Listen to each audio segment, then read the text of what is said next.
Tout le monde, c'est Sabo, j'espère que vous allez bien. Aujourd'hui on se retrouve pour une nouvelle vidéo, pas gaming cette fois-ci, mais bien de One Piece. Du coup aujourd'hui je vais vous montrer un top 5 des fruits du démon les plus puissants de One Piece.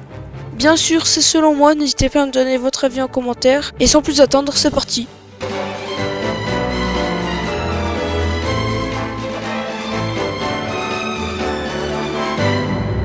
Ok les gars, du coup en 5ème position le Magumogonomi, ou fruit du magma en français. C'est un fruit du démon de type Logia qui permet à son utilisateur de devenir, de générer et même de contrôler. Ça fait beaucoup là, non? Du coup celui qui possède ce fruit du démon c'est Akainu, amiral et ensuite chef de la marine suite à de nombreuses histoires.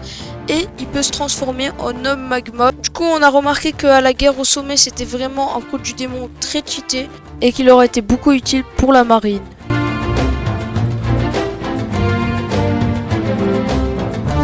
Du coup en 4ème position le Gorogoronomi, ou fruit de la foudre en français, utilisé par Ener. C'est un fruit de type Logia permettant à son utilisateur d'être un homme foudre et donc de contrôler les éclairs et même de les créer.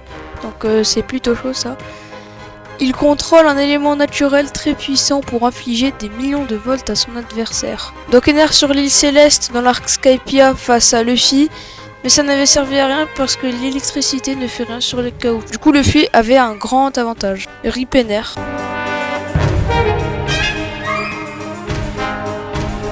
Ok les gars, du coup en 3ème position j'ai mis le Uonomi. Ça c'est la spécialité ici. Guerre ça. Et tu viens à la cité, bah tout le monde sait que t'es là. Tu vois, ça m'a répondu. Fruit du dragon est un fruit de type Zoan mythique. Du coup, il permet à son utilisateur de se transformer en dragon, une bête légendaire dont on ne connaît pas l'existence. Voilà pourquoi il fait la force de Kaido. Paraître un vrai dragon et cracher du feu peut s'être révélé très fort dans un combat.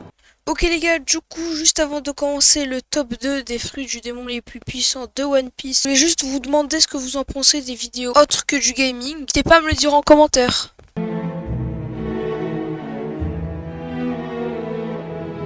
Ok les gars, du coup en 2ème place on a le Gorogoronomi, ou fruit du Taureau de terre en français.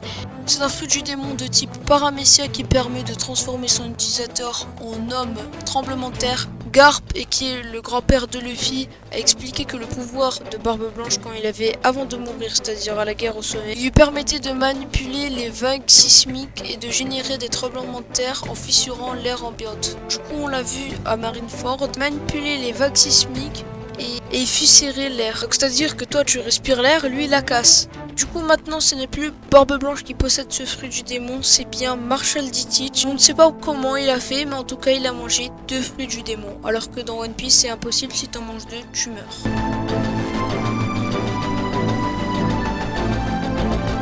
Ok les gars, on est déjà arrivé au dernier fruit du démon. Du coup en première position j'ai tout simplement mis le fruit du démon des ténèbres, le Yami Yami no Mi, utilisé par Marshall D. Teach, alias Barbe Noire. Le Yami Yami no Mi est un fruit du démon de type Logia et permet à son utilisateur de devenir un homme ténèbres. Sans compter toutes les attaques vraiment très puissantes que Barbe Noire peut faire. Ce fruit du démon a une particularité incroyable, celle de rendre les utilisateurs de Logia impuissants. Il réagit comme un aimant face à ses pouvoirs et les attire pour mieux les saigner. Du coup, ce qu'il a fait à Ace par exemple, c'est à cause de lui que Ace est mort. Rip in peace, grosse force. Ok les gars, c'est déjà la fin de la vidéo. N'hésitez pas à me dire en commentaire le top que vous aurez fait vous-même. Et sinon les gars, n'hésitez pas à vous abonner et à liker. Et on se retrouve pour une prochaine vidéo. Ciao!